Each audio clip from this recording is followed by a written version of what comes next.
สังเกตตัวแรกเนาะนี่คือว่าลมเขาแล้วตัวนี้เนาะเขาจะมาใส่ลูกแล้วก็ลองความไวนำกันเนาะตัวนี้มันเฉพาะเรา40เซนเนาะลองเบิ่งนั้นที่5เนาะ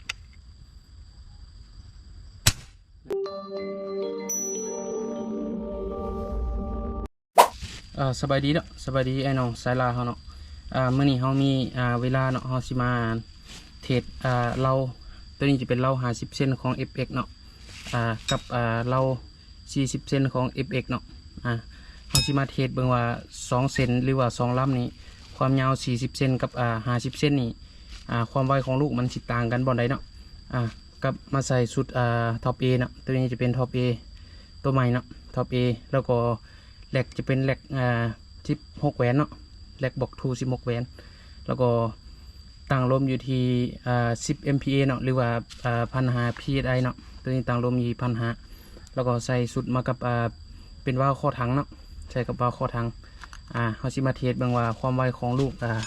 ใส่40กับ50แล้วก็เทสกับลูกมอนเตอร์แล้วก็ลูกหัวดมของค่ายFXเนาะ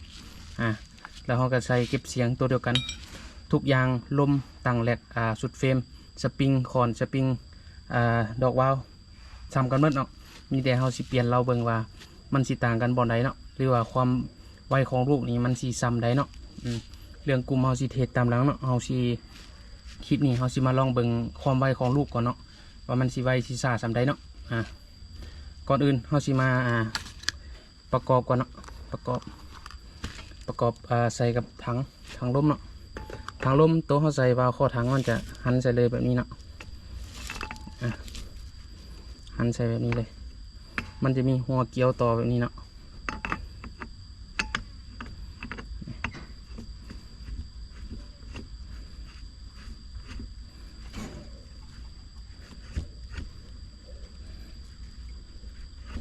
เวลาเกี่ยวจะจ้ำเขาก็ตั้งตัวนี้ให้มันซื้อเนาะใกล้จะจ้ำแล้วมันจะมีเสียงสิดเขาเนาะสังเกตตัวแรกเนาะนี่คือว่าลมเขาแล้วตัวนี้เนาะนี่คือว่าใส่ลมเหมาะสำหรับสายเดินป่าที่ใส่กับทางสำห้องเนาะมีตัวนี้ไว้2อันเวลามืดแล้วก็เปลี่ยนใหม่เลยเนาะตัวนี้สบายก่อนอื่นเขาสิมาใส่กับเราของ40เซนก่อนเนาะเรา40เซนเขาจะใส่อุลิงอย่างเรียบร้อยเนาะ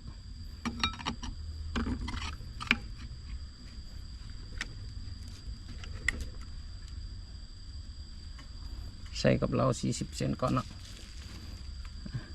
ใส่เรียบร้อยกันหันน็อตใส่เนาะ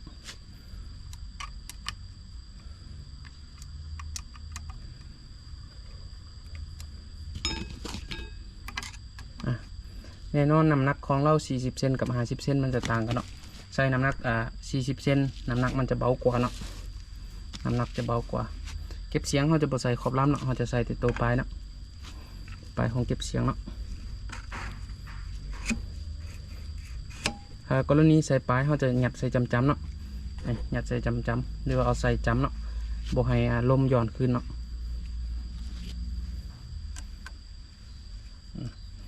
แล้วก็จับน็อตใส่ตัวนี้จะเป็นยี่ห้อเก็บเสียงของเกมเต็กเนาะ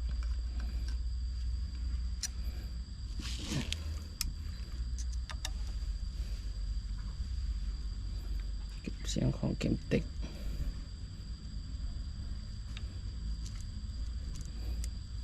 ใส่เรียบร้อยเนาะที่ใส่เราจะมาลองหางยิงเบิ่งเนาะก็สิประมาณนี้เนาะเสียงยักย้อนหลังเลยเนาะเราจะมาใส่ลูกแล้วก็ลองความไวนำกันเนาะตัวนี้มันเฉพาะเรา40เซนเนาะก่อนอื่นเราสิมาเปิดส่วนโต๊ะวัดความไวเนาะเราจะวัดเป็นFPS เนาะเป็นแมตต์ต่อวินาทีเนาะก่อนอื่นเปิดเราจะเปลี่ยนโหมดเนาะให้มันกระพริบเป็น FPS หรือที่ว่าใดเนาะ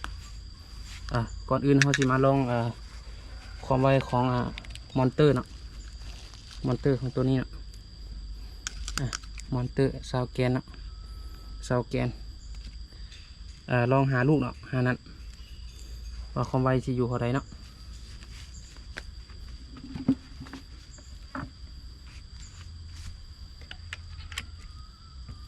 ตัวนี้เขาบริใส่ขอบลำของเก็บเสียงเนาะลมน่าจะตีกลับเด้แต่เขาก็วัดตามตัวจริงเนาะนาทีนึงเนาะ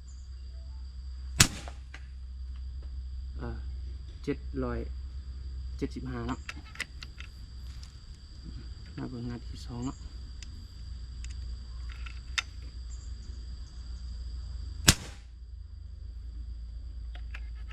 771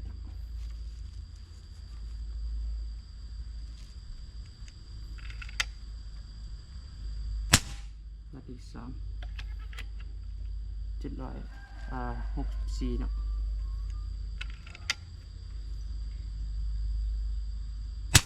นาที4 772เนาะก็สิอยู่ประมาณ700กลางๆเนาะ700กลางๆมาเบิ่งนัดสุดท้ายเนาะ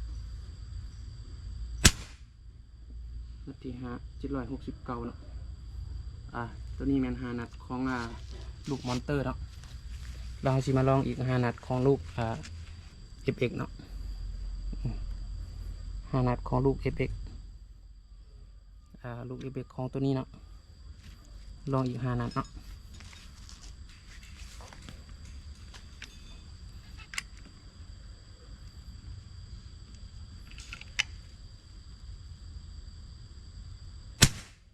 นาที1 857เนาะตัวนี้จะตกอยู่800ปลายเนาะนาที2 862เนาะ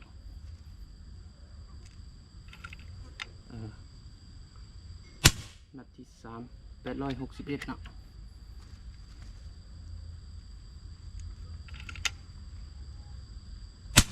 นาที4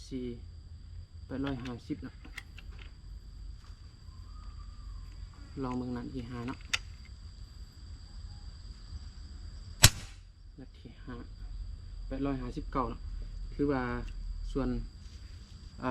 ตัวนี้จะเป็นเฉพาะเรา40เซนเนาะความไวของลูกก็สิประมาณนี้เนาะ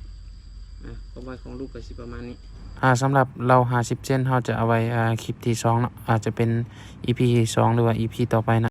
ขอบใจลูกค้าที่เข้ามาเบิ่งแล้วก็ฝากติดตามด้วยสำหรับคลิปนี้ก็ซ้ำนี้เนาะ